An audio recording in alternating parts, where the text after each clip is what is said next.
Hello friends, कैसे हैं आप सब।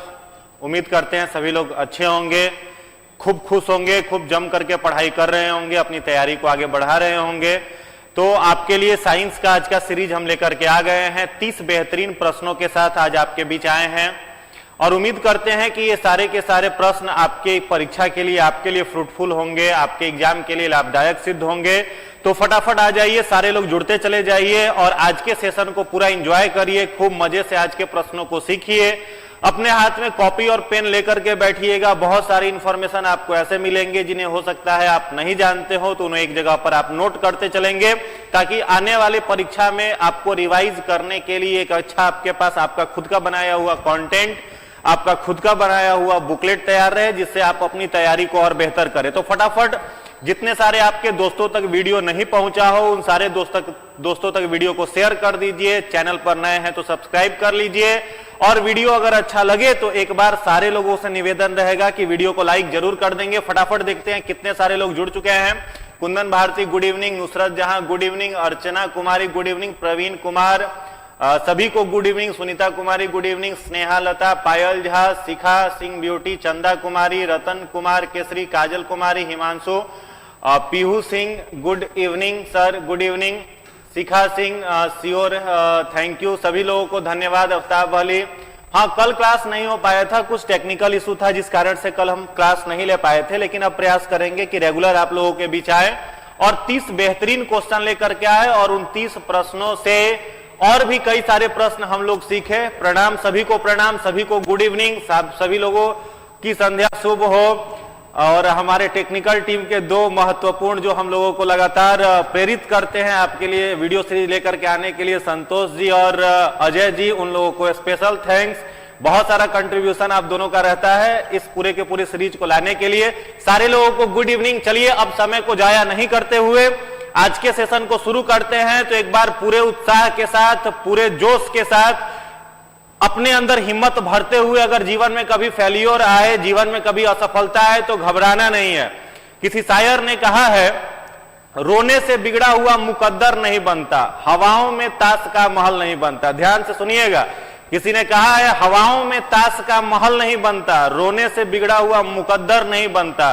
दुनिया को जीतने का हौसला रख ए मेरे दोस्त, क्योंकि एक हार से कोई फकीर और एक जीत से कोई सिकंदर नहीं बनता। तो जीवन में अगर एक सफलता मिले तो वहां पर अपने आप को रोक नहीं लेना है, और जीवन में अगर एक असफलता मिले तो खुद को तोड़ नहीं लेना है। लगातार आगे बढ़ने के लिए खुद को सेल्फ मोटिवेट आप करते रहिए और पूरे जोश और उत्साह के साथ अपनी पढ़ाई को दिन दोगुना और रात चौगुना बढ़ाइए। सफलता आपसे बहुत दूर है नहीं, सफलता आपसे बहुत दूर है नहीं, वो आपके बहुत नजदीक है और बहुत जल्द वो आपको प्राप्त होगी। आप निश्चित सारे लोग अपने अपने क्षेत्रों में सफल होंगे, ऐसी आप सभी को शुभकामना है। चलिए प्रश्नों का सिलसिला आपके लिए शुरू करते हैं। चलिए सारे लोगों को गुड इवनिंग, सारे लोग फटाफट जुड़ जाइए और पूरे सेशन को एंजॉय करिए। चलिए पहला प्रश्न आपके लिए हम लेकर के आए हैं। आज का पहला प्रश्न है, ध्यान से पढ़ेंगे, आराम से पढ़ने के बाद इसका आंसर करेंगे। पहले पूरे मन से ध्यान से प्रश्नों को पढ़िए और पूरे इम्तिमान के साथ उत्तर देंगे। चलिए पहला प्रश्न आपके लिए है, ध्यान से पढ़ेंगे। पहला प्रश्न है आपके लिए, निम्नलिखित कथनों पर विचार कीजिए। भारत पैगोलिन, यहां पर पैगोलिन ही होगा, एक इंग्लिश वर्ड है पैगोलिन, ठीक है। तो प्रश्न कह रहा है, भारत पैगोलिन प्रकार के दंत रहित स्तनपायी नहीं पाए जाते हैं। भारत में पैगोलिन प्रकार के दंत रहित स्तनपायी नहीं पाए जाते हैं। इसी का दूसरा स्टेटमेंट कह रहा है, केवल उलक प्रकार के कपी, एक लंगूर, कपी का मतलब होता है लंगूर, ठीक है, एक लंगूर की प्रजाति है जिसको कहा जाता है उलक, उसके बारे में चर्चा की गई है। केवल उलक प्रकार के कपी ही भारत में पाए जाते हैं। अब आपको इसमें से बताना है कि कौन सा उत्तर सही है। ध्यान से पढ़िए। उसके बाद अजय कुमार कह रहे हैं, सभी लोग लाइक करें, शेयर करें, प्लीज सब्सक्राइब करें, प्लीज। चले अजय जी के बात को आप सब लोग मान लो, फटाफट लाइक कर दो। बेहतरीन क्वेश्चन आपके लिए लेकर के आए हैं और शानदार प्रश्न है आपके लिए। चलिए सभी लोगों को राधे राधे, जय श्री कृष्ण। चलिए फटाफट जुड़िए और आंसर करिए। पहला प्रश्न आपके स्क्रीन पर आ चुका है, इसका आंसर करिए। पहला प्रश्न, भारत में, प्रश्न आपका कह रहा है कि भारत में पैगोलिन प्रकार के दंत रहित स्तनपायी नहीं पाए जाते हैं। दूसरा है, केवल उलक प्रकार के कपी ही भारत में पाए जाते हैं। केवल उलक प्रकार के कपि ही भारत में पाए जाते हैं। चलिए फटाफट आंसर करिएगा, ठीक है। देखिए इसका जो राइट आंसर इस प्रश्न का निकल करके आ रहा है, इस प्रश्न का राइट आंसर है सी, ठीक है।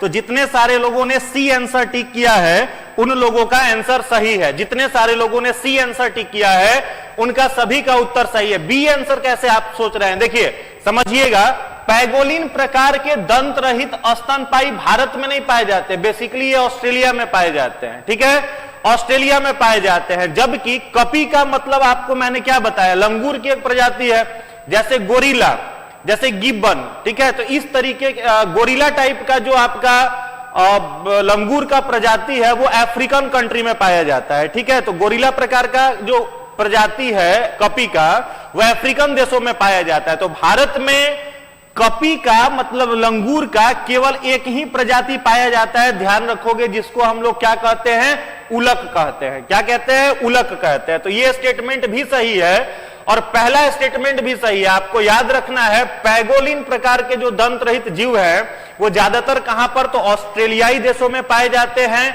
और कुछ एशिया के भी कुछ जगहों पर ये पाए जाते हैं, लेकिन भारत में ये नहीं पाए जाते हैं। तो इसका राइट आंसर जो होगा वो क्या हो जाएगा, सी। चलिए अगले प्रश्न की तरफ आगे बढ़ते हैं। आज का अगला प्रश्न आपके लिए है, यही सेम क्वेश्चन है। चलिए नेक्स्ट क्वेश्चन है आपके लिए, पेड़ की आयु का पता लगाया जाता है। कोई आपके पास प्लांट हो और कहे कि कितना साल पुराना है तो कैसे पता करोगे, फटाफट आंसर बताइए। प्रणव कृष्णा करे सबसे पहले आंसर मेरा था, वेरी गुड, बहुत बहुत साधुवाद आपको, आपने सही उत्तर दिया। चलिए देखिए, पेड़ की पत्तियों को की गणना करके, उम्र लगाना है तो पत्ता गिनो बैठ करके। दूसरा है उसके जड़, उसके छड़ पर बनने वाले वलयों की संख्या की गणना करके, यानी उसका जो पूरा का पूरा स्टेम है उस पर गणना कर करके वलयों का। सी है पेड़ की शाखाओं की गणना करके। डी है उसकी ऊंचाई का माप करके। चलिए फटाफट आंसर बताइए, फटाफट आंसर बताइए। चलिए आंसर आने लगा, बी बी बी, लगातार आंसर आने लगा। बहुत सारे लोग बी कह रहे हैं, बहुत सारे लोग बी कह रहे हैं। जितने सारे लोग और टाइप कर करके अगर आप आंसर बताते हैं, प्रश्नों का उत्तर अगर आप टाइप करके बताते हैं तो वो और बेहतरीन होगा। प्रश्नों का उत्तर जितने सारे लोग बी आंसर कह रहे हैं उन सारे लोगों का उत्तर बिल्कुल ही सही है। इस प्रश्न का जो सही उत्तर है वो होगा पेड़ के वलयों को गिन करके हम लोग उसकी आयु का पता लगाते हैं। जैसे गांव से अगर आप बिलोंग करते होंगे तो आपने देखा होगा, पेड़ को जब काट दिया जाता है तो उसके ऊपर वाले सरफेस पर आपको अलग अलग वलय दिखाई देते हैं। उन्हीं को काउंट करके वृक्षों के आयु के बारे में हम लोग जानकारी प्राप्त करते हैं, उसके बारे में हम लोग पता लगाते हैं। एक प्रश्न मेरे तरफ से है, यहां पर ऑप्शन एक डी आप देख रहे हो, पेड़ की ऊंचाई का माप करके कह रहा है। तो हम आपसे पूछना चाहते हैं कि which instrument is use to measure the height of the plant. पौधों की ऊंचाई को मापने के लिए हम लोग किस यंत्र का उपयोग करते हैं, और यह प्रश्न मैंने पिछली बार क्विज में आपसे पूछा था। फटाफट टाइप कर करके उत्तर बताइए। अगर पेड़ों को, ठीक है, by counting the leaf of the tree, गलत है, प्रिया सिंह जी कह रही हैं गलत आंसर है। चलिए आप उत्तर दीजिए, फटाफट फटाफट आंसर दीजिए। पेड़ की ऊंचाई को मापने के लिए किस मशीन का यूज किया जाएगा? चलो राइट आंसर आने लगा, crescograph. Crescograph, very good, crescograph याद रखना है आपको। मैंने पिछले लेक्चर में वीडियो भी दिखा करके आप सभी को बताया था, अगर फोटो भी दिखा करके बताया था, अगर आपको प्लांट के हाइट को मेजर करना है तो आप किस मशीन का यूज करते हो? क्रेस्कोग्राफ इंस्ट्रूमेंट का यूज करते हो। चलो आज का तीसरा प्रश्न आपके लिए है, मैग्नीफेरा इंडिका, ठीक है, प्रश्न है आपके लिए, ध्यान से पढ़ेंगे। मैंगीफेरा इंडिका किसका वैज्ञानिक नाम होता है? मैंगो का, सारे लोग जान रहे हो। सोलेनम ट्यूबरसम किसका वैज्ञानिक नाम है? आलू का। पैंथरा लियो किसका वैज्ञानिक नेम है? शेर का। इंडिका, ट्यूबरोसम और लियो, यह सब क्या नाम है? तो स्पेसीज नेम है। ये क्या प्रदर्शित करता है? द्विनाम पद्धति, टेक्सोनोमिक हेरारकी, पहचान या विशिष्ट विशेषण। चलिए फटाफट कमेंट कर करके आंसर बताइए। जितने लोगों ने मेरा क्लास YouTube पर देखा है, मेरा बायो का लेक्चर कंप्लीट डाला हुआ है चैनल पर, जितने सारे लोगों ने मेरा लेक्चर देखा है वो लोग इस प्रश्न का सही उत्तर दे पाएंगे। तो ध्यान से पढ़िए और उत्तर दीजिए फटाफट। देखते हैं क्या आंसर आ रहा है। कुछ लोग ए कह रहे हैं, कुछ लोग बी कह रहे हैं, कुछ लोग बाइनोमियल नोमेनक्लेचर कह रहे हैं, कुछ लोग टैक्सोनॉमी, कुछ लोग हेरारकी, सब आंसर आने लगा। सभी प्रकार के उत्तर आ रहे हैं। तो सब तो आंसर ऑब्वियसली आपका गलत ही होगा। चलो देखते हैं, ध्यान दीजिएगा, यहां पर जो आप देख रहे हैं दो वर्ड में आम का नाम लिखा हुआ है। क्या लिखा हुआ है? मैंगीफेरा और इंडिका। एक वैज्ञानिक आए थे जिन्हें द्विनाम पद्धति का जनक कहा जाता है, ठीक है। तो वैज्ञानिक का अगर पूछा जाए कि किसने द्विनाम पद्धति की जन्म दिया, फादर ऑफ बाइनोमियल नोमेनक्लेचर आपसे पूछा जाए, तो आप किसका नाम बताओगे? Carolus Linnaeus. किसका नाम बताओगे? Carolus Linnaeus. ये एक वैज्ञानिक थे, इन्होंने बाइनोमियल नोमेनक्लेचर दिया था, पहली बात। दूसरी बात ये कि बाइनोमियल नोमेनक्लेचर देने के लिए इनके पास समस्या क्या आई थी? जैसे मान लो यहां पर आलू है, आप आलू खरीदते हो भारत में तो क्या कहोगे कि दुकान पर जाकर के कहते हो कि आलू दे दो, पोटैटो दे दो, तो वो दे देगा आपको। लेकिन आप चले जाओ चाइना में, तो चाइना में जाओगे तो आप आलू कैसे मांगोगे? उसको क्या बोलोगे? जिंगपिंग बोलोगे, कुछ बोलोगे, तो वो आलू देगा कि क्या देगा नहीं पता है। तो आपको क्या करना पड़ेगा? कुछ अलग नाम वहां पर होगा।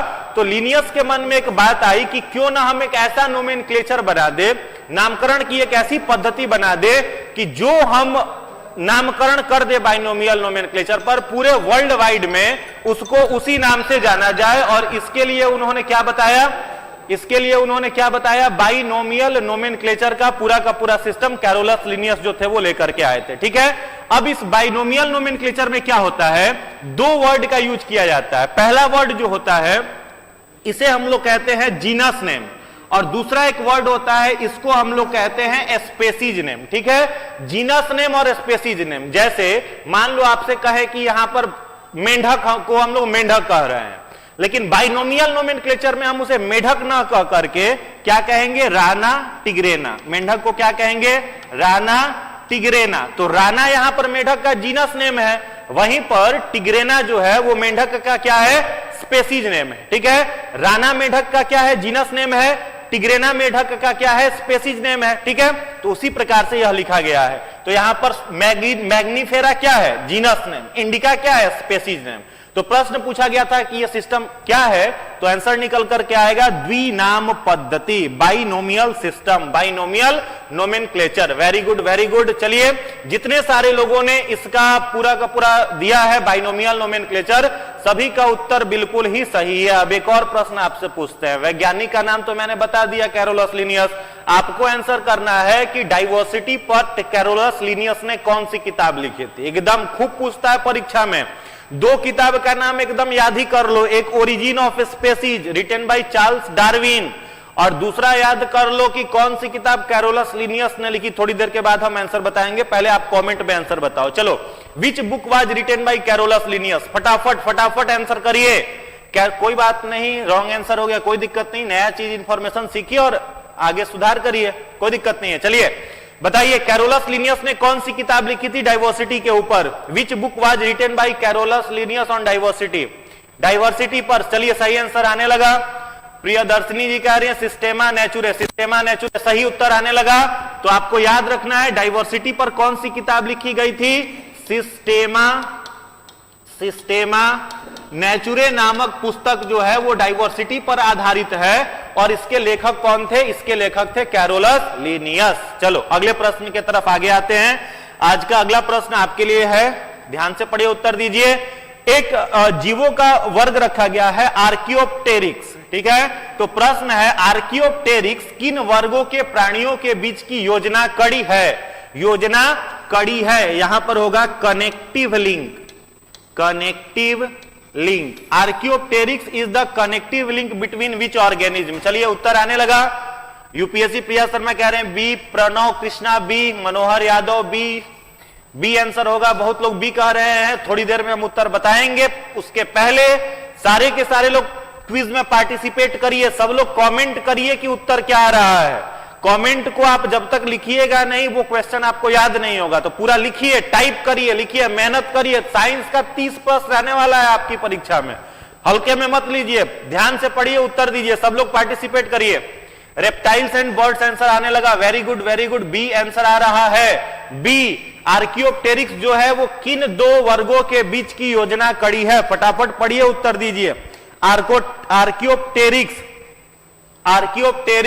तो जितने सारे लोगों ने सरीसृप और पक्षी आंसर कहा है, जितने सारे लोगों ने सरीसृप और पक्षी कहा है उन सभी का उत्तर बिल्कुल ही सही है। ठीक है, आर्कियोप्टेरिक्स जो थे वो सरीसृप मतलब रेंग करके चलने वाले जीव, सरीसृप का मतलब रेंग करके चलने वाले जीव, जैसे कछुआ हो जाएगा, जैसे छिपकली हो जाएगी, जैसे आपका मगरमच्छ हो जाएगा, वे सब कैसे जीव होते हैं? सरीसृप होते हैं। ठीक है, और पक्षियों का समूह। एक प्रश्न मेरे तरफ से आपके लिए है, आपको बताना है how many chambers of heart present in reptiles. Reptiles जो होते हैं, जो सरीसृप होते हैं, उनके हृदय में कितने चैम्बर, कितने कक्ष होते हैं?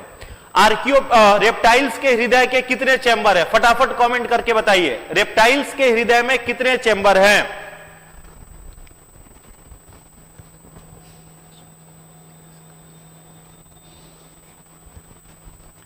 फटाफट कमेंट करिए और उत्तर बताइए, रेप्टाइल्स के हृदय में कितने चैम्बर है? चलिए आंसर आने लगा, 4 कुछ लोग कह रहे हैं, कुछ लोग 3 कह रहे हैं, 4 3 में कंफ्यूजन है। चलिए देखते हैं। देखो रेप्टाइल्स जितने सारे होते हैं सबके हार्ट में चैम्बरों की संख्या जो होती है वो कितनी होती है? 3 चैम्बर। ठीक है, रेप्टाइल्स के हार्ट में चैम्बरों की संख्या कितनी हो जाएगी? 3। 2 ऑरिकिल हो जाएगा और एक क्या हो जाएगा? वेंट्रिकल हो जाएगा। ठीक है, पहला चीज। दूसरा, इस रेप्टाइल्स का एक अपवाद है, एक ही एक्सेप्शन है। कौन है? क्रोकोडाइल, मगरमच्छ। और मगरमच्छ के हार्ट के चैम्बरों की कितनी संख्या हो जाती है?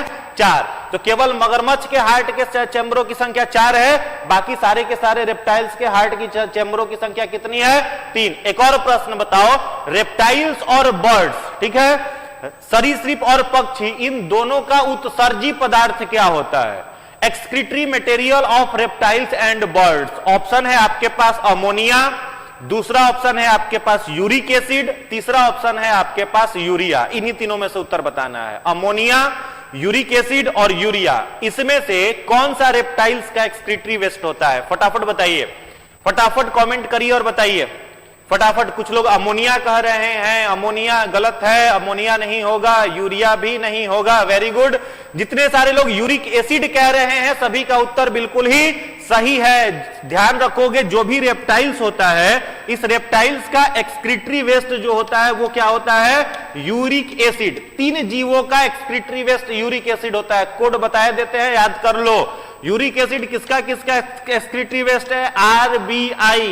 RBI, आर का मतलब रिजर्व बैंक ऑफ इंडिया मत समझिएगा, आर का मतलब रेप्टाइल्स, बी का मतलब बर्ड्स और आई का मतलब इंसेक्ट्स। रेप्टाइल्स, बर्ड्स और इंसेक्ट, इन तीनों का उत्सर्जी पदार्थ होता है uric acid. That's why these all 3 organisms are called uricotelic. इन्हें क्या कहते हैं? यूरिकोटेलिक। क्लियर है? यूरिकोटेलिक। अमोनिया किसका उत्सर्जी पदार्थ है? अगर आपसे पूछा जाए तो सीधी सी बात कह देना, मछली का है। क्या बोलिएगा? मछली का उत्सर्जी पदार्थ क्या होता है जी? अमोनिया होता है। अगर आपसे पूछा जाए मैमल्स का, स्तनधारी जीवों का उत्सर्जी पदार्थ बताइए, तब क्या बताइएगा? यूरिया। स्तनधारी जीवों का उत्सर्जी पदार्थ क्या बताओगे? यूरिया। आरबीआई का क्या बताइएगा? यूरिकोटेलिक है तो यूरिक एसिड। और मछली का पूछ दिया जाए तब क्या बताइएगा? अमोनिया। अब आपसे थोड़ा सा क्वेश्चन घुमा दे, पूछा जाए आपसे कि ब्लू व्हेल का उत्सर्जी पदार्थ बताइए, तो ब्लू व्हेल बताओ मछली है कि मैमल? तो मैमल है, तो उत्तर क्या दीजिएगा? मैमल वाला दीजिएगा। डॉल्फिन आपसे पूछा जाए क्या है, तो कहिएगा मैमल, तो मैमल वाला उत्तर दीजिएगा। समझ में आ रहा है बात? तो क्वेश्चन को अगर ट्विस्ट करे तो आपको कंफ्यूज नहीं होना है। ठीक है, अगले प्रश्न की तरफ आते हैं। आज का अगला प्रश्न आपके लिए है, विलुप्त जानवरों के अध्ययन को क्या कहते हैं? विलुप्त जानवरों के अध्ययन को क्या कहते हैं? फटाफट कमेंट करिए और आंसर बताइए। जितने सारे लोग जुड़ चुके हैं और पार्टिसिपेट कर रहे हैं क्विज में, एक शानदार क्वेश्चन का कलेक्शन आप सभी के लिए लेकर के आए हैं, तो एक बार सारे लोग वीडियो को लाइक कर दीजिए। और मोरल ड्यूटी है भाई आप सबकी कि आप अपने फ्रेंड्स तक कम से कम वीडियो को पहुंचा दीजिए, ये नैतिक दायित्व है आपका। चलिए उत्तर बताइए इसका। जो जानवर विलुप्त हो चुके हैं उनके अध्ययन को क्या कहते हैं? जो जानवर विलुप्त हो चुके हैं उनके अध्ययन को क्या कहते हैं? लगातार डी आंसर आ रहा है, लगातार डी आंसर। कुछ लोग सी भी कह रहे हैं, सी और डी में शायद आप कंफ्यूज हो रहे हो, सी और डी में शायद आप कंफ्यूज हो रहे हैं। फटाफट कमेंट करिए और उत्तर बताइए। प्रश्न है आपके लिए, विलुप्त जानवरों के अध्ययन को क्या कहा जाता है? तो इसका जो राइट आंसर निकल करके आ रहा है, विलुप्त जानवरों का अध्ययन पैलेंटोलॉजी कहलाता है। क्या कहलाता है? Palaeontology. Very good, very good. जितने सारे लोग डी उत्तर कर रहे हैं सभी का आंसर 100% सही है। अब चलो अगला प्रश्न आपके लिए है, अगला प्रश्न आपके लिए है, ध्यान से बताइएगा। पक्षी जो होता है, पक्षी, बर्ड्स, बर्ड्स के अध्ययन को क्या कहते हैं? The branch of biology where we study about birds are called, option यही 4 है भाई, बताओ बर्ड्स के अध्ययन को क्या कहते हैं? स्टडी ऑफ बर्ड्स, फटाफट बताइए। हाँ बताइए। हाँ, पक्षियों के अध्ययन को क्या कहते हैं बताइए, फटाफट कमेंट करिए। Ornithology, ornithology, very good very good, तैयारी आप लोगों की बहुत शानदार है, रिजल्ट होना ही होना है, फुल कॉन्फिडेंस में रहो। तो ornithology is the study of birds, ठीक है। पंछियों के अध्ययन को हम लोग क्या कहते हैं? ऑर्निथोलॉजी।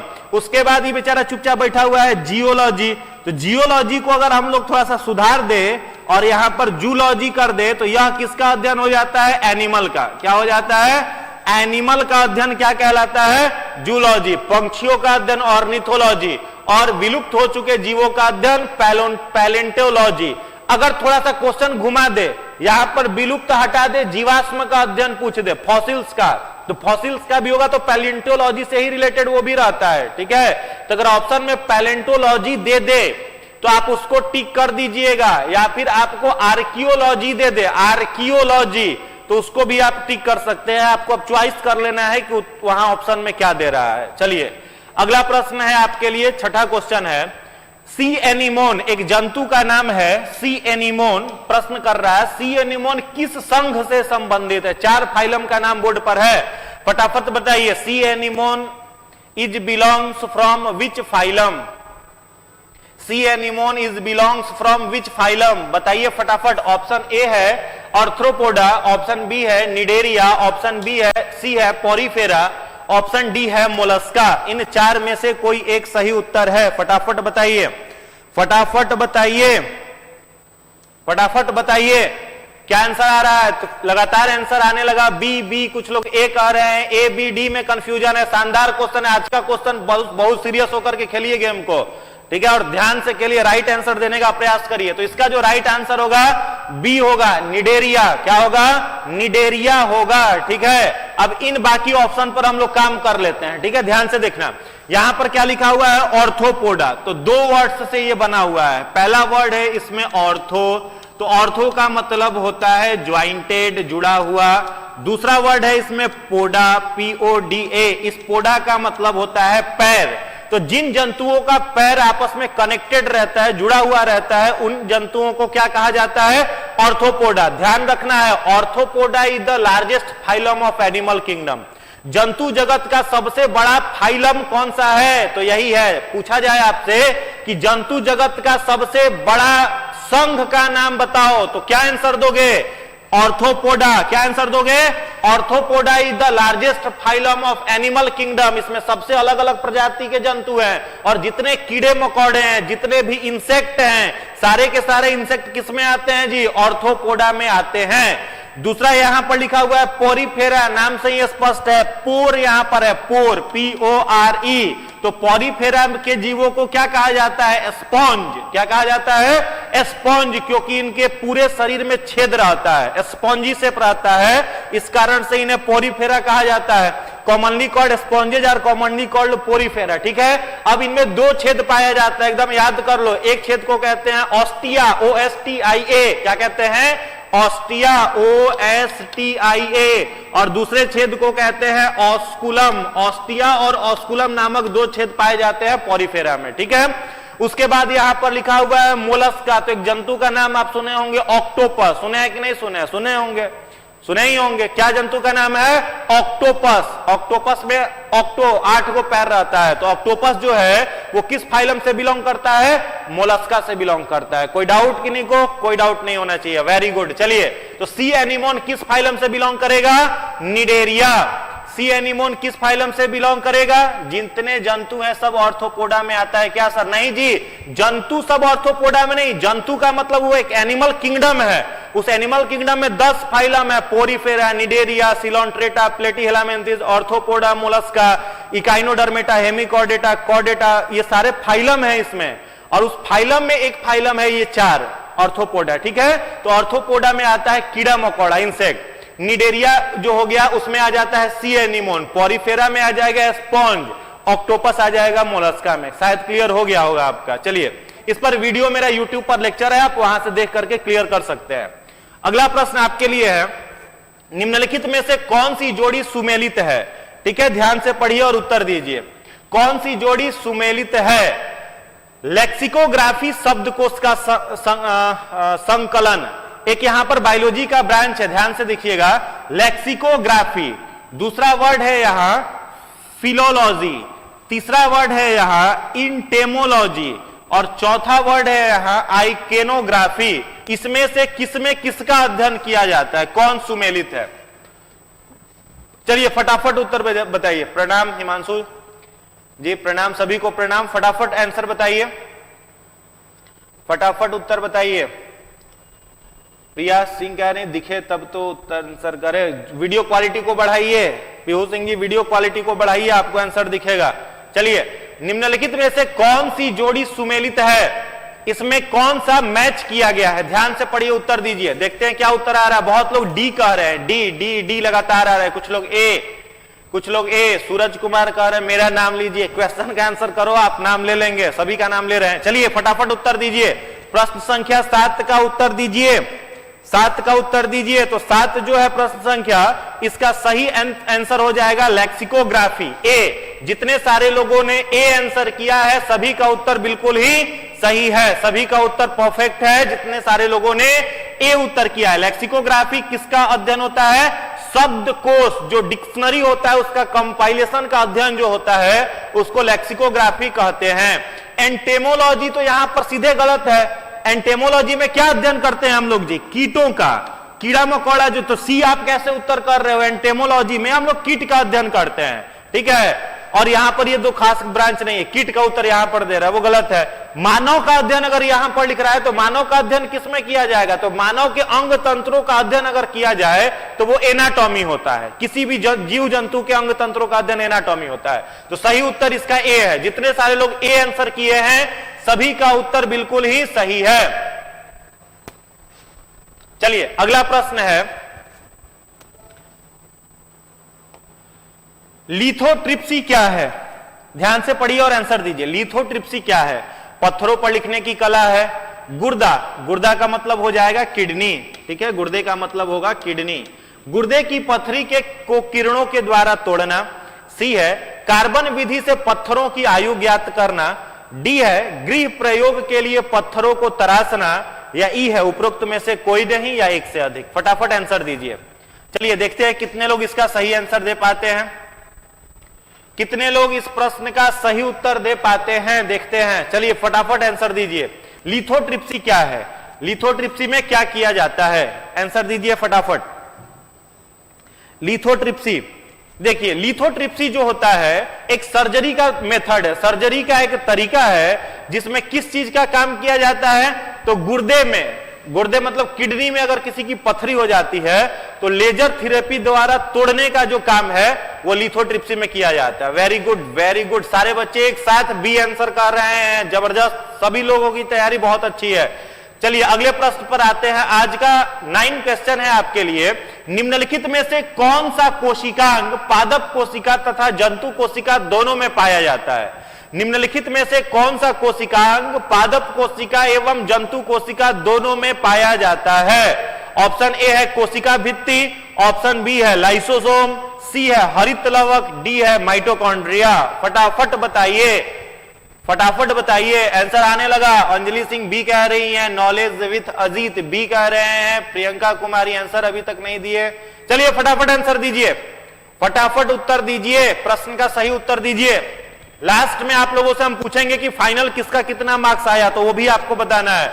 निम्नलिखित में से कौन सा कोशिकांग पादप कोशिका तथा जंतु कोशिका दोनों में पाया जाता है? ए है कोशिका भित्ति, बी है लाइसोसोम, सी है हरित लवक, डी है माइटोकॉन्ड्रिया।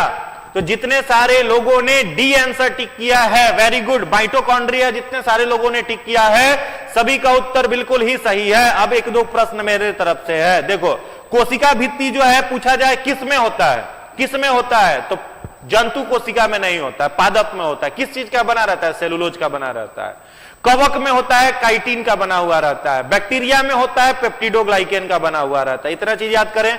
लाइसोजोम होता है, तो लाइसोजोम मेनली आपका किस में है? तो प्लांट की कोशिका में नहीं पाया जाता है, ज्यादातर जंतु की ही कोशिका में है। हरित लवक केवल पौधों में है। हरित लवक कितने प्रकार के होते हैं? मान लो आपसे पूछा जाए हरित लवक कितने प्रकार के हैं, तो तीन प्रकार के हैं। पहला हरित लवक है जिसे हम लोग कहते हैं, पहला हरित लवक जो है इसे कहा जाता है वर्णी लवक, वर्णी लवक। दूसरा होता है अवर्णी लवक, अवर्णी लवक। और तीसरा एक लवक होता है जिसे हम लोग कहते हैं हरित लवक, हरित लवक। ठीक है, हरित लवक। तो वर्णी लवक का मतलब जैसे आप देखते हैं कि फूल में जो अलग अलग कलर्स होते हैं या बीज के जो अलग अलग रंग होते हैं वे वर्णी लवक के कारण। अवर्णी लवक में कोई रंग नहीं रहता है, वो जैसे आलू कलरलेस है, रंगहीन है, तो वो क्या है आपका अवर्णी लवक है। और हरित लवक के कारण पौधों का रंग हरा रहता है। ठीक है, तो हरित लवक केवल किसमें पाया जाएगा? तो ये केवल और केवल पाया जाएगा किस चीज में? तो पौधों में पाया जाएगा। तो इस प्रश्न का जो सही आंसर होगा वो क्या हो जाएगा? माइटोकॉन्ड्रिया, जो जंतु और पादप दोनों में पाया जाता है। जितने सारे लोगों ने डी आंसर टिक किया है सभी का उत्तर सही है। चलिए अगला प्रश्न है आपके लिए 10 नंबर क्वेश्चन का, ध्यान से उत्तर देंगे। शल्य क्रिया मतलब ऑपरेशन, ऑपरेशन में ऑर्थोप्लास्टी क्या है? ओपन सर्जरी है, गुर्दा किडनी ट्रांसप्लांट है, कूल्हे के जोड़ का प्रतिस्थापन है, या रुधिर आधान ब्लड ट्रांसफ्यूजन है? फटाफट उत्तर दीजिए। चलिए फटाफट उत्तर दीजिए, आंसर इसका दीजिए। शल्य क्रिया में ऑर्थोप्लास्टी क्या है? शल्य क्रिया जो ऑपरेशन होता है इसमें ऑर्थोप्लास्टी जो होता है इसका क्या मतलब है? फटाफट बताइए, फटाफट फटाफट बताइए। आंसर आने लगा, बहुत सारे लोग सी कह रहे हैं, 10 का सी, 10 का सी, 10 का सी बहुत लोग बता रहे हैं। देखो ऑर्थोप्लास्टी जो होता है ऑपरेशन में एक मेथड है जिसके माध्यम से क्या किया जाता है? तो कूल्हे के ज्वाइंट को ट्रांसप्लांट किया जाता है। ठीक है, तो इसका जो राइट आंसर क्या हो जाएगा? सी हो जाएगा, C, replacement of hip joint, replacement of hip joint is called arthroplasty. चलिए सी आंसर। अगला प्रश्न का उत्तर दीजिएगा।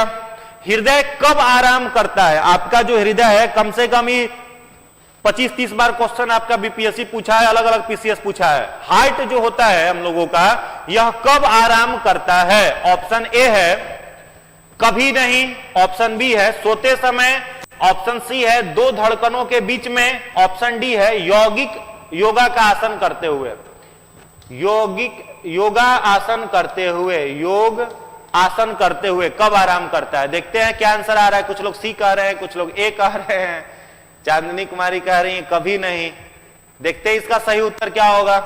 सी ए लगातार कंफ्यूजन है, कभी नहीं बहुत लोग कह रहे हैं। देखो आपका जो हार्ट है, सबसे पहला तो चीज ये समझो, हार्ट का निर्माण होता कब है? तो हार्ट जो होता है किसी नवजात शिशु का, वो बनता कब है? तो जब वो फीटस के रूप में डेवलप होने लगता है तो उसके तीसरे वीक में सबसे पहले हार्ट बन जाता है। इंप्लांटेशन जब उसका हो जाएगा तो तीसरे सप्ताह में क्या बन गया? हार्ट बन गया। अब आपका हार्ट कितना दिन काम करेगा? तो जब तक आप जीवित हैं तब तक काम करेगा, बीच में कोई आराम नहीं। ऐसा नहीं ना होता है रात में आप सोने के लिए जाते हो तो अपने हार्ट को कहते हो दोस्त 5 मिनट के लिए बंद हो जाओ ना, 5 मिनट के बाद चालू कर देंगे। ऐसा तो नहीं होता है, बंद कर दीजिएगा 5 मिनट विकेट तुरंत गिर जाएगा। ठीक है, तो कभी बंद नहीं होता है, कंटिन्यूअस वर्क करता है। और सोचो, ध्यान से समझना, एक प्रश्न आपसे पूछे थे, मात्र 0.8 सेकेंड में आपका हार्ट शरीर के सारे कोशिकाओं में ब्लड को फेंक देता है और सारे कोशिकाओं से अपने अंदर ब्लड को भर लेता है। तो उसका पंपिंग रेट क्या होगा? जरा कल्पना कर करके देखिए कितना तेजी से वो पंप कर रहा है। और जब तक एक व्यक्ति जीवित है तब तक वह काम करता है। तो 2-4 माइक्रोन सेकेंड का बेचारा बीच बीच में आराम लेता है। तो इसका जो राइट आंसर होगा वो क्या हो जाएगा? 2 धड़कनों के बीच में। वेरी गुड, जितने सारे लोगों ने सी आंसर टिक किया है, सी आंसर टिक किया है, सभी का उत्तर बिल्कुल ही सही है, 2 धड़कनों के बीच में। अब 2 धड़कन का मतलब क्या होता है वो बताओ? 2 धड़कन का मतलब बताओ। तो हार्ट आपका 2 तरीके का प्रेशर जनरेट करता है दोस्त। एक जनरेट करता है जिसे हम लोग कहते हैं सिस्टोलिक प्रेशर। आपका हार्ट एक प्रेशर जनरेट करता है, इसको कहते हैं सिस्टोलिक, और दूसरा प्रेशर जनरेट करता है, इसे हम लोग कहते हैं डायस्टोलिक प्रेशर। सिस्टोलिक प्रेशर का जो वैल्यू होता है वह होता है 120 mmHg, वहीं पर डायस्टोलिक प्रेशर का वैल्यू होता है 80 mmHg, और इन दोनों को मिला दो तो बन गया ब्लड प्रेशर। ठीक है, तो हार्ट जो है वो 2 धड़कनों के बीच आराम करता है। चलिए अगले प्रश्न पर आते हैं, आंसर दीजिए, ध्यान से पढ़िए और आंसर दीजिए। सही लगा के गलत कर दिए तो कॉन्फिडेंस रखिए, हाँ सी होगा उसका आंसर। कॉन्फिडेंस रहिए, एक बार जो टिक कर दिए वो सही है, अदला बदली करोगे तो गलती होगा ही। चलो, मानव शरीर के किस अंग में लसिका कोशिकाएं पाई जाती हैं? यकृत में यानी लीवर में, दीर्घस्थि में हड्डियों में, अग्नाशय में पैनक्रियाज में, या तिल्ली में स्प्लीन में? फटाफट आंसर करिए।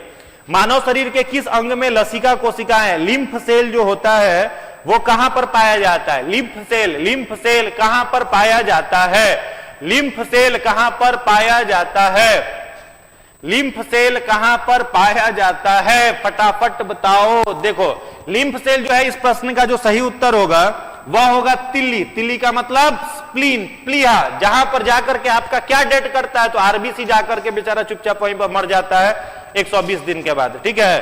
तो स्प्लीन में कौन सा कोशिका बनता है? लिम्फ कोशिका। लिम्फ सेल का निर्माण कहां होता है? स्प्लीन में, प्लीहा में। चलिए, अगला प्रश्न है आपके लिए 13 नंबर क्वेश्चन। जोड़ते रहना, कितना नंबर आ रहा है लास्ट में पूछेंगे, बताना होगा। अगला प्रश्न है, कुनैन जो मलेरिया के लिए एक प्रमुख औषधि है वो प्राप्त होती है? मलेरिया का एक दवाई है, देखो मलेरिया, क्या नाम है? कुनैन, जो मलेरिया की एक औषधि है, कहां से प्राप्त की जाती है? एकदम जबरदस्त क्वेश्चन है, अनपैरेलल, कहीं नहीं मिलने वाला है। ध्यान से पढ़िए, उत्तर दीजिए, सही करिए, श्योर रिजल्ट समझिए। कुनैन मलेरिया की एक प्रमुख औषधि है, कहां से प्राप्त की जाती है? आवृत बीजी पौधे से, या बैक्टीरिया से, या ईस्ट से, या शैवाल से? देखते हैं आंसर क्या आ रहा है। सिकोना तो आप कह ही रहे हो, सही उत्तर है, लेकिन यहां ऑप्शन में सिकोना थोड़ी ना दे रखा है। ए होगा, बी होगा, सी होगा, क्या होगा वो बताना है आपको। लगातार आंसर आने लगा, A A A A, very good, very good, awesome. जितने सारे लोगों ने ए आंसर टिक किया है, आवृत बीजी, उन सभी लोगों का उत्तर बिल्कुल ही सही है। आवृत बीजी पौधों का एक प्लांट है जिसका क्या नाम है? सिकोना। क्या नाम है? सिकोना। तो सिकोना का जो पौधा होता है, ट्री होता है, उसके छाल से प्राप्त किया जाता है क्या? कुनैन। और इस कुनैन का उपयोग किसमें किया जाता है? तो मलेरिया के दवाई में। अभी कुछ दिन पहले जिस समय भारत में ये आपका कोविड क्लाइमेक्स पर था, तो अमेरिका के प्रेसिडेंट ने भारत से मांग की थी, ये भारत में प्रचुर मात्रा में होता है, तो मांगा गया था कि आप अपने यहां से साहब हमको दीजिए और इससे जो है हम कोविड पर कुछ उपचार का काम करेंगे। आपने सुना होगा, न्यूज में देखा ही होगा। चलिए, इसका ए सही आंसर है। अगला प्रश्न 14 है, रोगजनक। 14 नंबर प्रश्न है आपके लिए, रोग, ये थोड़ा सा मिसप्रिंट है, रोगजनक यानी बीमारी फैलाने वाले। रोगजनक जीवाणु स्रावित करते हैं। रोगजनक जीवाणु क्या निकालते हैं? बताइए, रोगजनक जीवाणु क्या निकालते हैं? Hydroxy chloroquine. Very good. चलिए बताइए, हाइड्रोक्सी क्लोरोक्वीन आपको याद आ रहा है अभी 2030 मलेरिया मुक्त। हाँ, सपना तो है, देखिए क्या होता है। चलिए, रोगजनक जीवाणु क्या सेक्रीट करते हैं? एंटीजन करते हैं, एंटीबॉडी करते हैं, या हार्मोन करते हैं, या इंटरफेरॉन करते हैं? देखते हैं कितने लोग सही उत्तर दे पाते हो। चलो, ए लगातार आंसर आने लगा, antigen antigen antigen. Very good, very good, शाबाश, जबरदस्त। चलो, जितने सारे लोग एंटीजन उत्तर कर रहे हैं सभी का उत्तर सही है। एंटीबॉडी तो ऐसे ही देख के यार आप गलत काट दोगे, नहीं काट दोगे। एंटीबॉडी का अगर वो एंटीबॉडी ही दे देता तो बीमारी तो ठीक ही हो जाती, मामला ही खत्म हो जाता।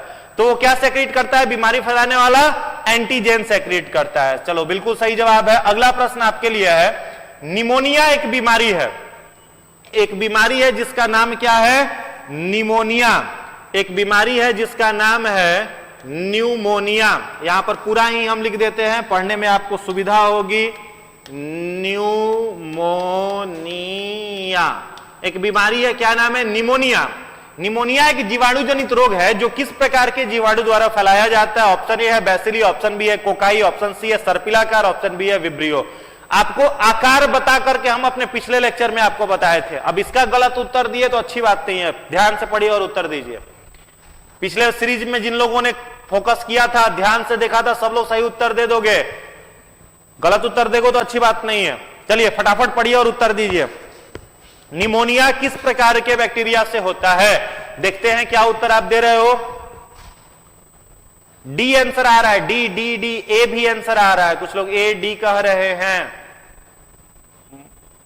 कोकाई भी कुछ लोग कह रहे हैं, बैसिली भी कुछ लोग कह रहे हैं। ज्यादा कंफ्यूजन है, जबरदस्त कंफ्यूजन, जबकि हमने पिछले लेक्चर में इसको ध्यान अच्छे से बताया था, फिगर बना करके बताया था।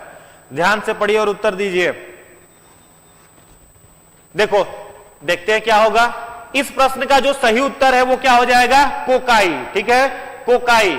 निमोनिया जिस बैक्टीरिया से होता है उस बैक्टीरिया का नाम है स्ट्रिप्टोकोकस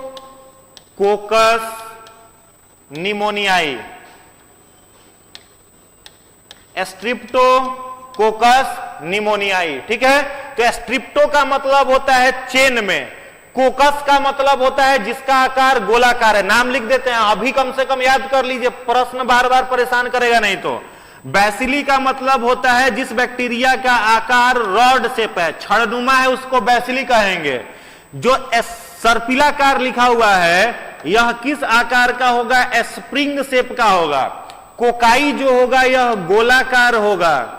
ठीक है, गोलाकार होगा।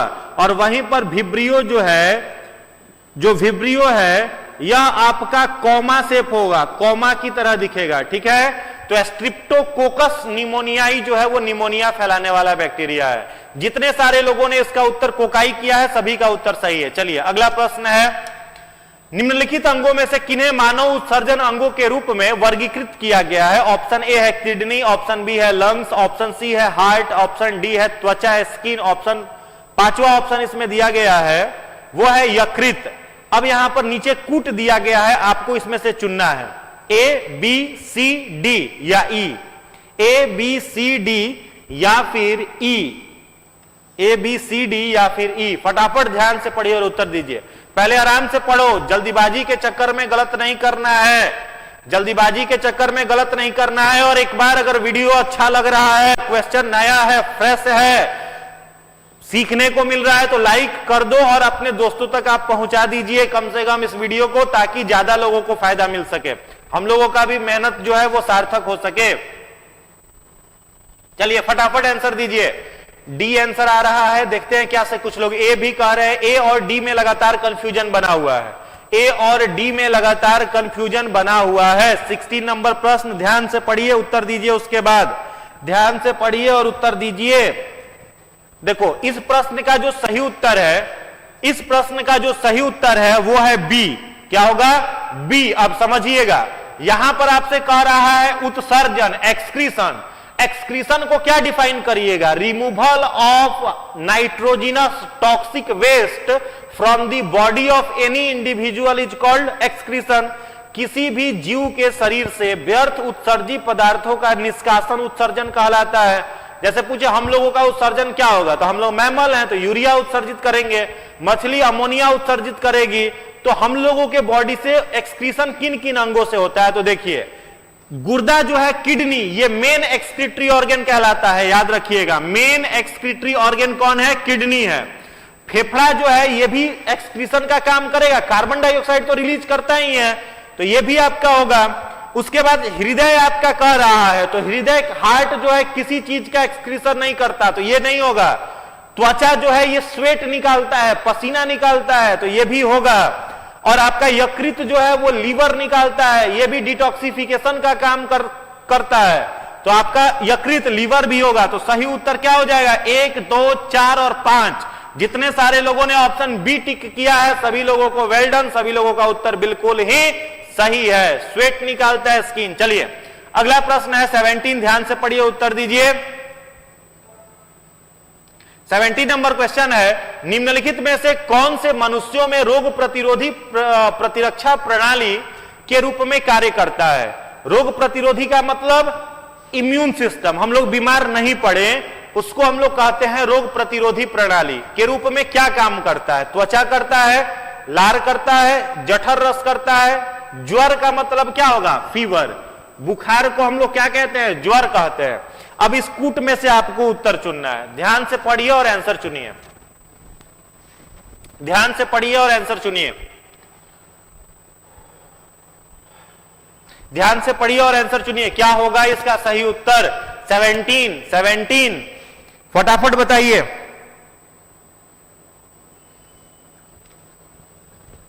Very good, very good. जितने सारे लोगों ने उसका आंसर डी दिया है, जितने सारे लोगों ने आंसर डी दिया है सभी लोगों का उत्तर सही है। देखो प्रतिरोध प्रणाली का काम क्या करता है, बीमारियों से जो हमें बचाता है, तो त्वचा तो बचाता ही है, ब्लड के कांटेक्ट में कुछ पैथोजेंस ना आ जाए, तो त्वचा बचाता ही है। सेलाइवा जो है, लार होता है, एसिडिक होता है। भोजन में अगर कुछ अंदर जाने वाला होता है तो लार यहीं पर उसको रोक करके बाहर निकालने का काम करता है। जठर रस, गैस्ट्रिक जूस, इसका पीएच मान होता है, याद रखेंगे, गैस्ट्रिक जूस का जो पीएच मान है 1.2 है।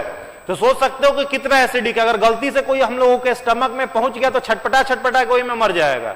ठीक है, कोई भी पैथोजन वहां टिक नहीं सकता। हाइड्रोक्लोरिक एसिड वहां पर बैठा हुआ है। ठीक है, तो यहां पर जठर रस उसको चलने नहीं देगा। ज्वर जो है, फीवर किस लिए होता है? मान लो आपके अंदर कोई पैथोजन आया तो तुरंत हमारा शरीर बुखार जनरेट कर देता है, एक रोग, ताकि वो पैथोजन हमारे शरीर से क्या हो सके, बाहर निकल सके। तो ये चारों इसमें से 1, 2, 3 और 4 चारों का चारों ऑप्शन सही है। तो डी जितने लोगों ने टिक किया है, वेरी गुड, उनका उत्तर बहुत अच्छा है, बहुत सही है। चलिए अगला प्रश्न है, प्रश्न संख्या 18। पर्णहरित, जिसको हम लोग क्लोरोफिल कहते हैं, निम्नलिखित में से कौन सा तत्व उपस्थित होता है?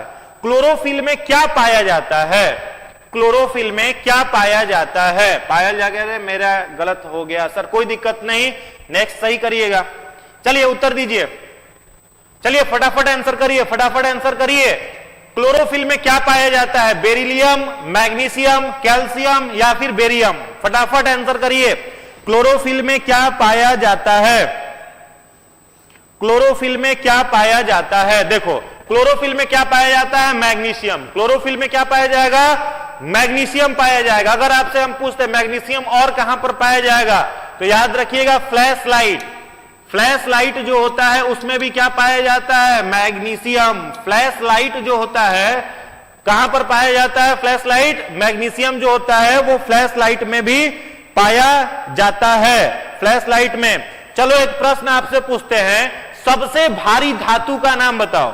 सबसे भारी धातु का नाम बताना है, हेवीएस्ट मेटल का नाम।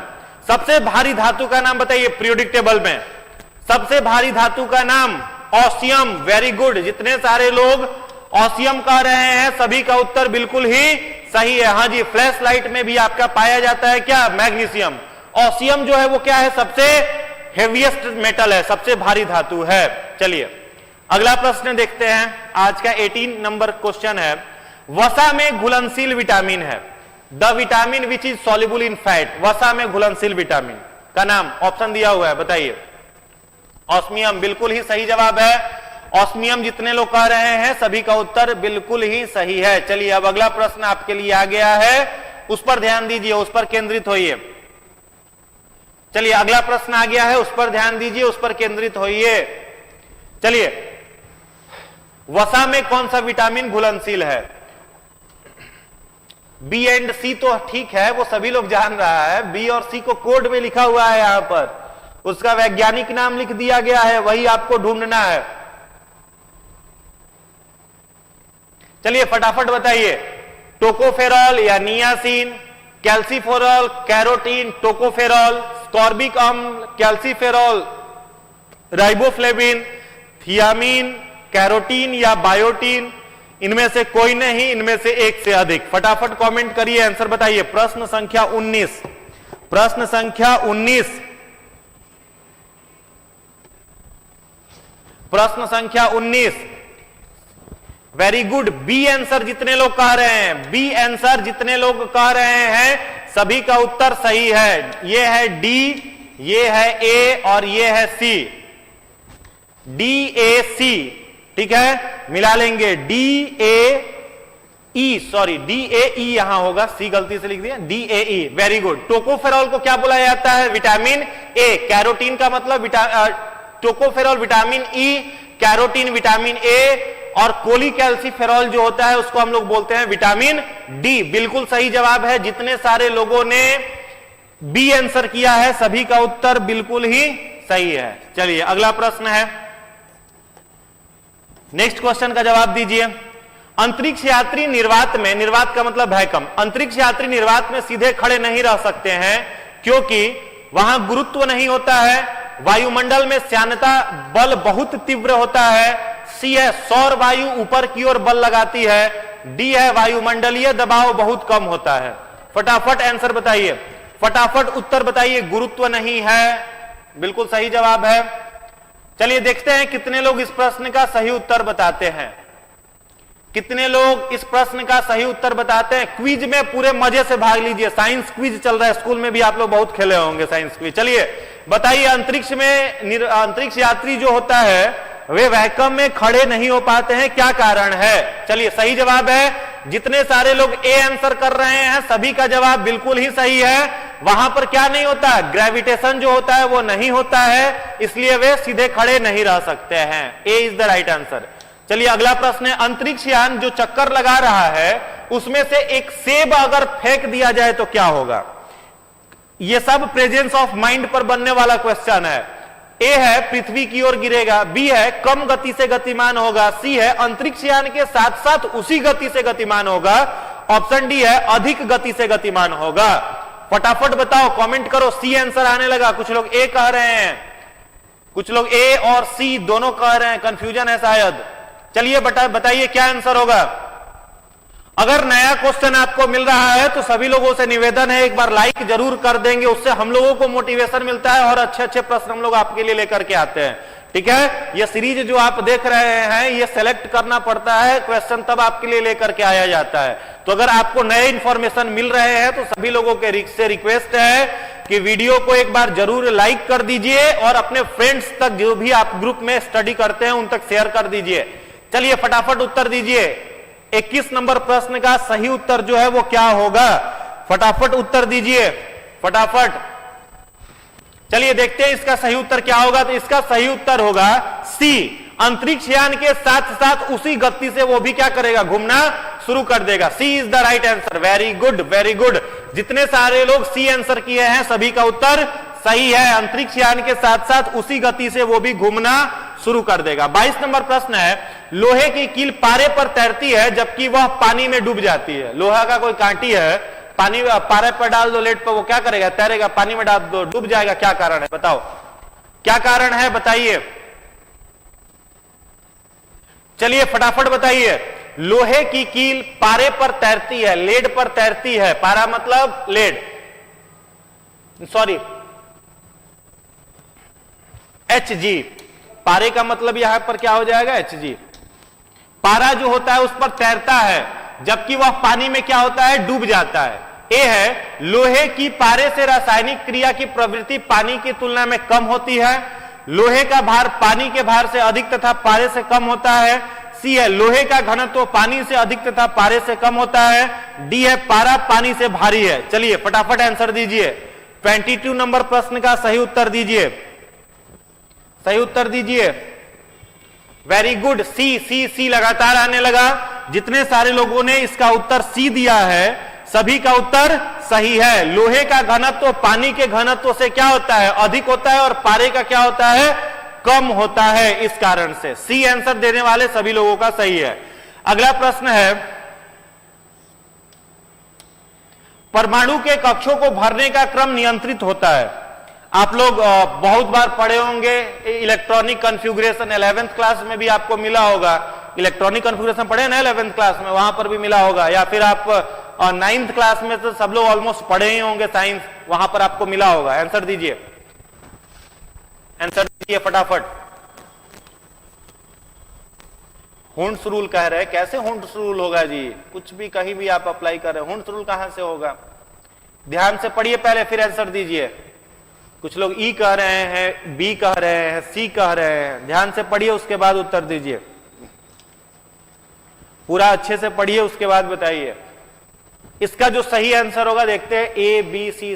चलिए देखो, इसका जो सही आंसर है वो क्या हो जाएगा? ऑफ बाउ लॉ। क्या हो जाएगा?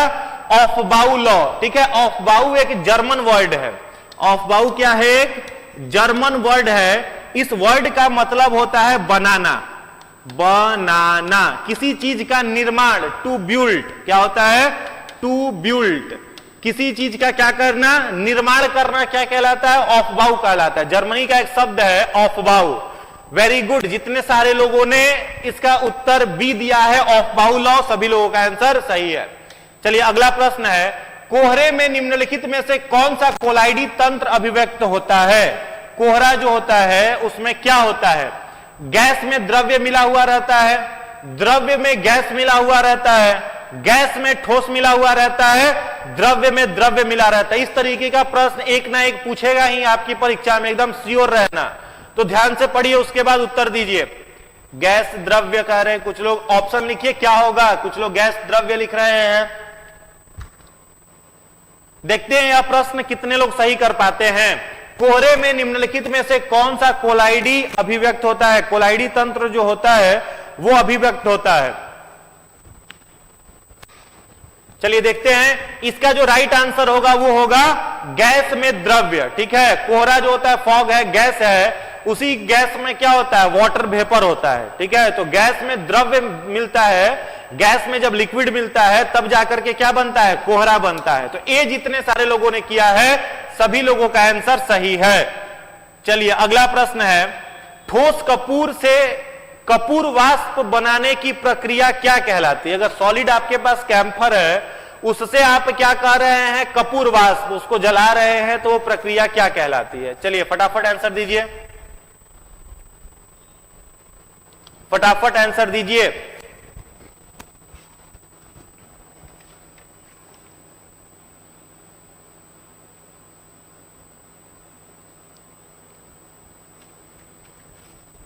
फटाफट आंसर दीजिए। बहुत सारे लोग इसका डी कह रहे हैं। डी ऊर्ध्वापातन जो है वो सही आंसर है। ऊर्ध्वापातन जो है वो बिल्कुल ही सही जवाब है। ऊर्ध्वापातन, ऊर्ध्वापातन में क्या होता है? कैम्फर को जब हम लोग जलाते हैं एयर के प्रेजेंस में, तो वो लिक्विड में ना जाकर के डायरेक्टली कन्वर्ट हो जाता है गैसियस स्टेट में। सही है। चलिए अगला प्रश्न है, प्रश्न संख्या 26। अग्निशमक फायर एक्सटिंग्विशर में किस गैस का काम होता है? फायर एक्सटिंग्विशर जो होता है, अग्निशमक जो होता है, उसमें कौन सा गैस यूज किया जाता है? कार्बन डाइऑक्साइड, ऑक्सीजन, हाइड्रोजन या सल्फर डाइऑक्साइड? फटाफट कमेंट करिए और आंसर बताइए। ए आंसर आने लगा, A D A, very good. जितने सारे लोग इसका आंसर कार्बन डाइऑक्साइड कह रहे हैं सभी का जवाब सही है। कार्बन डाइऑक्साइड जो है वो अग्निशमक यंत्र में रखा जाता है। निम्नलिखित में से कौन सा मच्छर प्रतिकर्षकों के रूप में, मच्छर के प्रतिकर्षों के रूप में प्रयोग किया जाता है? निम्नलिखित में से क्या इसमें से है? चार ऑप्शन में है, पाइरेथ्रम है, रोटिनॉन है, इफ्रेडीन है, या इनमें से कोई नहीं मच्छर प्रतिकर्षी के रूप में उपयोग किया जाता है। यह प्रश्न पूछा हुआ है।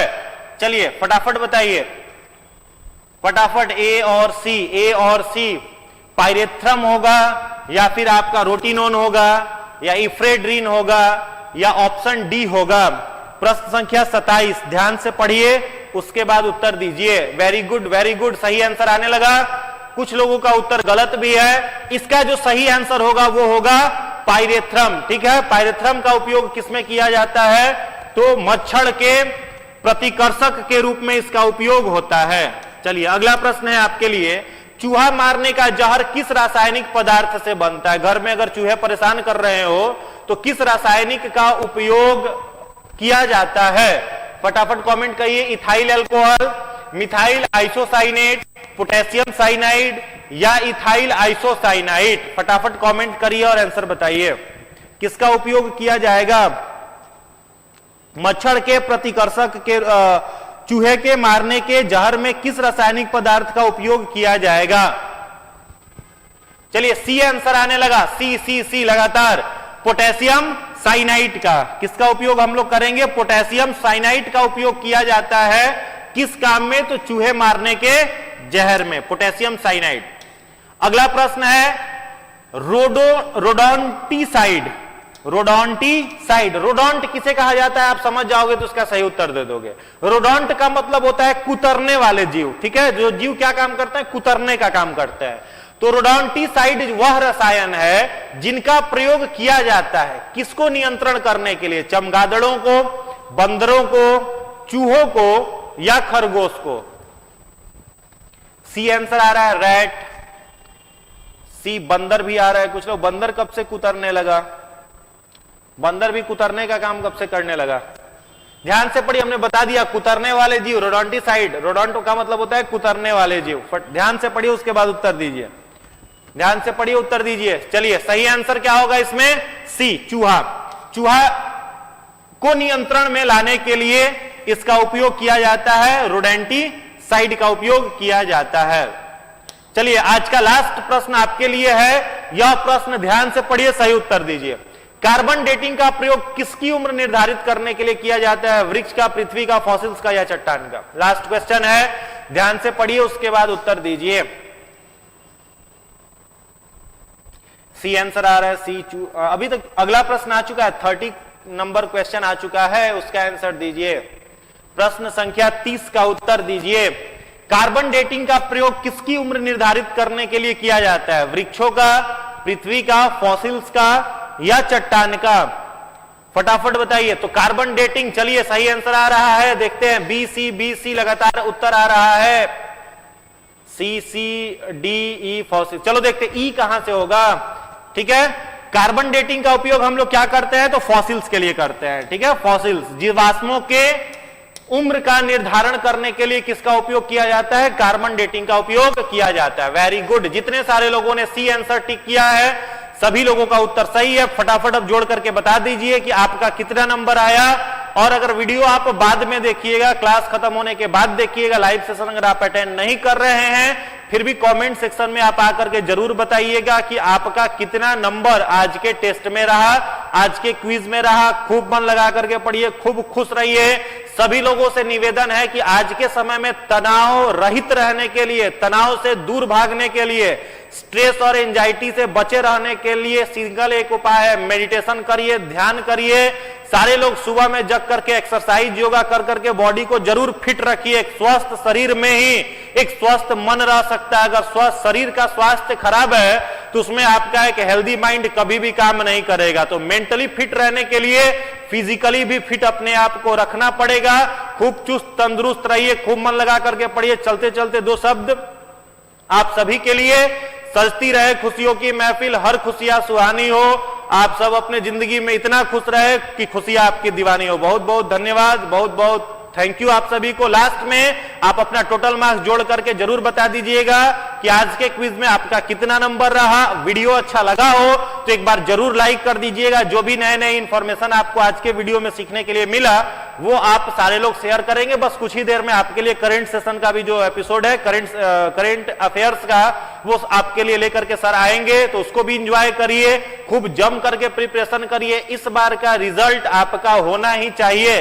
पूरा दम लगा दो, जितना आप एनर्जी, जितना आप इफर्ट लगा सकते हैं उसको लगा दीजिए और 100% अपनी मेहनत को कर करके उसको रिजल्ट में बदल दीजिए। तो चलिए आज के सीरीज में, आज के एपिसोड में बस इतना ही। नेक्स्ट सीरीज में मिलते हैं और 30 बेहतरीन क्वेश्चन के लिए। तब तक के लिए आप सभी को थैंक यू।